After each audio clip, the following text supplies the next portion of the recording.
So in around, I guess, 1930, 1931, we know Shelly Alley recorded Traveling Blues with Jimmy Rogers.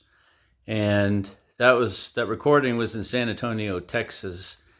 Do you, I guess, tell us a little bit about Jimmy and about Shelly and some of the recording? Just what do you know about that whole session? Well, he and Jimmy were friends. How they met, we don't know. We never asked him. Apparently, Daddy was big in early radio out of Dallas, WFAKRLD. And a lot of people would come through Dallas, and Daddy met them. We think that's how he met Jimmy Rogers. They became friends, and Jimmy wanted to record some of my dad's songs. So he had a recording session coming up in San Antonio in January 1931.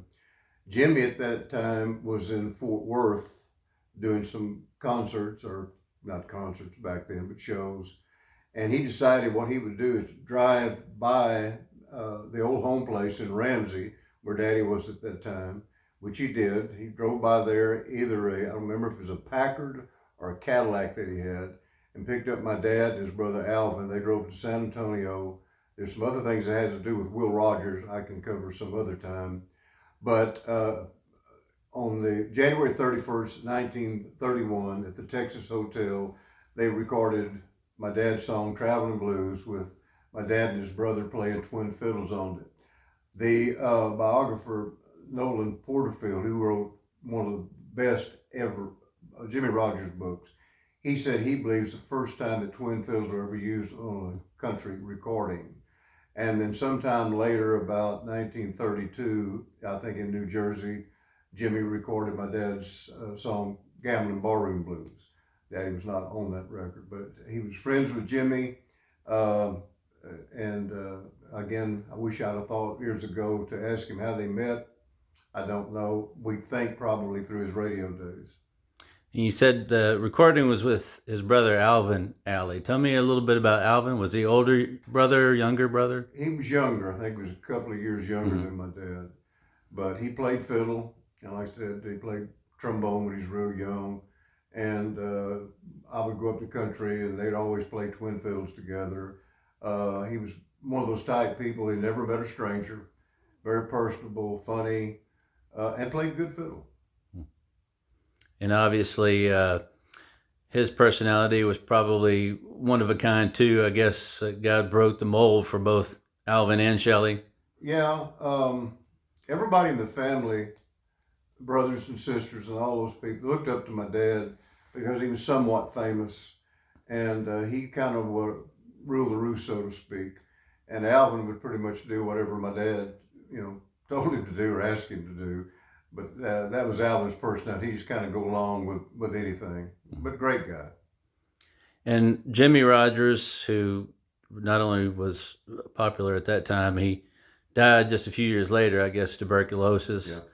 Um, and do you know of any other times where Shelley got to play with him or travel with him anywhere that you know of? Well, the only time I know of was that recording session in San Antonio. There could have been other times, but he did.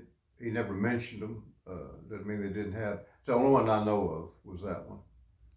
And Shelley was an orchestra. He had many orchestras in the 1920s. So the music, I would imagine, at that time, he was probably influenced by a lot of jazz, a lot of ragtime. Yep. What do you think got him turned on to uh, Jimmy? Well, Jimmy was huge. I mean, he was like the Elvis Presley of the time. He was huge. And if you could get anybody of his notoriety to record one of your songs, that was a feather in your cap. And of course, at the time, Daddy was leading orchestras. It cost a lot of money to have an orchestra. And he was, when he saw Jimmy, I think he saw the tide turning as far for his musical popularity. And once he did Traveling Blues, it's like it changed his whole career. Then he started going toward that small, back then, I don't know what you'd call those groups, country groups. Uh, Daddy never liked being called hillbilly, but whatever name they called it, he was in the formative stages of that type of music, which later become what we would call now Western swing. And around that time, he was obviously in San Antonio. We know that for the recordings, but any other cities that you know of that he traveled to during that time frame for either radio or performing? Yeah, another big deal during that time was called border radio. The FCC, your transmitted radio station was greatly reduced. But in Mexico, you could shoot them signal all the way up to Canada. So a lot of people went to border radio. He went to Piedras Negras, Mexico, right across the river from Eagle Pass, and he broadcast out of border radio down there. During that time, actually, Pappy Leo Daniel, who was later become governor, broadcast out of there. But then he traveled. He did a lot of out of obviously San Antonio, Houston, Beaumont, later days, Port Arthur, but pretty much traveled pretty much in Texas and Louisiana. Now, as far as the number of songs, we know Jimmy recorded a couple of Shelly's songs. About how many songs do you think your dad wrote, all in all, in his career? That's a good question. He used to say he had written more songs than any man in Texas. I had ever come figure that out. But he wrote, it had to be in the hundreds because something would come up like in the times we live in right now, whatever's going on, he would make a song about it. My mom got on him one time, said, "You're always right, dreaming of getting a big hit. You're dreaming about this, dreaming about that." Made my daddy mad. So he went and wrote a song called "If It Hadn't Been for Dreamers." Right. Well, we know his, I guess his first publication that we have, I think, was Bluebonnet Waltz. I think it was 1917 is the So. copyright, which is 1917. incredible. And then just a year or two later with Kaiser's Retreat, which was a big deal. I believe the sheet music is at the Smithsonian's, which is pretty cool. And I know he's written a lot of different numbers. What got him into, I guess, Western swing after with Jimmy Rogers? What got him over to that niche? Well, it wasn't Western swing. I mean, honestly, people ask a lot of questions about, Milton Brown, father of Western swing, and Bob Wills, the king of Western swing, and Cliff Bruner, those people back then, as if they were trying to come up with a new musical form. They weren't. They were trying to make a living. A lot of them had been in cotton fields and places like that. They found out they could play music and get paid money for it. And most of it was string music, fiddles, guitars, banjos, things of that sort. Western swing kind of, what we'd say, evolved out of that.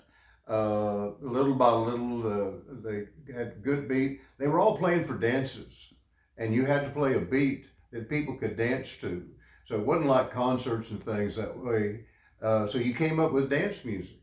And so from that, I would say from Jimmy Rogers on, a lot of people, I would say invented, evolved into what we call Western swing.